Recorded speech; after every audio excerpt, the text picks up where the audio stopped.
আসসালামু আলাইকুম ফ্রেন্ডস, আজকে আমি আপনাদেরকে খুব অল্প টাইমের মধ্যে দুর্দান্ত স্বাদের মাটন কষা রান্না করে দেখাবো। এর জন্য আমি 500 গ্রাম মাটন নিয়ে তাকে ভালোভাবে ধুয়ে জল ঝরিয়ে নিয়েছি, আর সঙ্গে নিয়েছি দুটো মিডিয়াম সাইজের পেঁয়াজ আর একটা টমেটো। এরপর আমি পেঁয়াজগুলোকেও কিন্তু চপ করে নেব ভালোভাবে।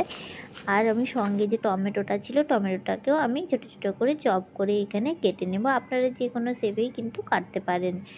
এবার কড়াইয়ে আমি সরিষার তেল দিয়ে দিয়েছি, তার মধ্যে দিয়ে দিচ্ছি এলাচ, দারচিনি, গরম মশলা, আর দিয়েছি দুটো শুকনো লঙ্কা, দুটো তেজপাতা দিয়ে সামান্য নাড়াচাড়া করে নিয়ে তার মধ্যে আমি পেঁয়াজকে অ্যাড করে দিলাম।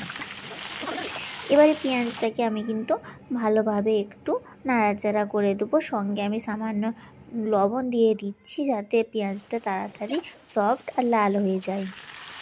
এর মধ্যে আমি অ্যাড করে দিলাম তারপরে মাটনগুলোকে দিয়ে আমি কিন্তু ভালোভাবে নাড়াচাড়া করে নেব। এইভাবে ভালোভাবে একটু মাটনের গন্ধটা কমে আসবে, তখন আমরা লবণ আর হলুদ গুঁড়ো অ্যাড করে দিলাম। অ্যাড করে দিয়ে ভালোভাবে নাড়াচাড়া আবার করে নিচ্ছি।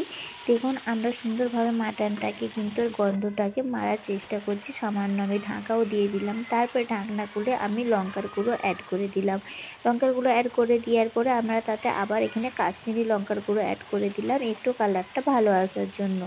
এরপরে আবার নাড়াচাড়া করলাম, নাড়াচাড়া করে ঢাকা দিয়ে আমরা অনবরত ঢাকা দেবো, আর নাড়াচাড়া করবো, আবার ঢাকা দেবো। তারপরে আমরা টমেটোটা অ্যাড করে দিয়ে আবার নাড়াচাড়া করে কিন্তু ঢাকা দিয়ে দেব। কারণ কিছুক্ষণ পরে আমি এটা খুলে এর মধ্যে আমি আদা রসুনের যে পেস্ট, সেটা আমি 3 চামচ মতো, চা চামচের 3 চামচ পরিমাণ আদা রসুনের পেস্ট দিয়ে দেব। দিয়ে আবার সেটিকে আমি ভালোভাবে নাড়াচাড়া করে মাংসের সাথে আমি মাটনের সাথে কষিয়ে নেব।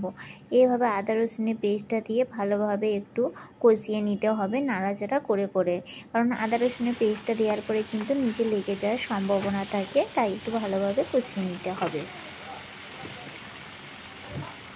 এভাবে কষানো হয়ে গেলে কিছুক্ষণ পরে আমি এর মধ্যে অ্যাড করে দিলাম জিরের গুঁড়ো। এরপরে জিরের গুঁড়ো দিয়ে আবার একইভাবে কিন্তু আমি একটু নাড়াচাড়া করে নিলাম। তারপরে তার মধ্যে আমি সামান্য জল অ্যাড করে দিলাম। দেখুন জলটা অ্যাড করে দিয়ে কিন্তু আমি ভালোভাবে সেটাকে নাড়াচাড়া করে নিচ্ছি। এইভাবে নাড়াচাড়া করে নিতেও হবে, কারণ এই মাটন কষা বলুন, চিকেন কষা বলুন, এর ওতে না টেস্টটা পুরো কষার উপরে নির্ভর করে। এরপর আমি সামান্য জল দিয়ে দেবো। জল দিয়ে এটাকে বেশ কিছুক্ষণ, মিনিট 5 সেকেন্ড মতো আমি কিন্তু এটা হতে দিয়ে দেবো, বয়েল হতে। মিডিলে আমি একবার করে আমি নাড়াচাড়া করে নিয়েছি। তারপরে আমি খুলে আবার তাকে আমি ধনে গুঁড়ো দিয়ে ভালোভাবে আমি নাড়াচাড়া করে কষিয়ে নিচ্ছি। আমি আগেও বলেছি, আবার বলছি, মাটন বলুন, চিকেন বলুন, পুরো টেস্টটাই কিন্তু নির্ভর করে কষানোর উপর। আপনি যতটা সুন্দরভাবে কষাবেন সেই হিসাবেই কিন্তু এর কালার বলুন বা স্বাদ বলুন আসবে। দেখুন আমার কালারটা কিন্তু খুব সুন্দরভাবে কালার চলে এসেছে। কালার দেখে বুঝতে পারছেন যে রান্নাটা কতটা সুন্দর হয়েছে। রান্নাটা কিন্তু খুবই সুন্দর হয়েছিল, আর মাটনগুলো কিন্তু খুব সফট হয়েছিল। এখানে আপনাদেরকে আমি দেখিয়ে দিচ্ছি, দেখুন এখানে আমার মাটনটা কতটা পরিমাণে সফট হয়েছে।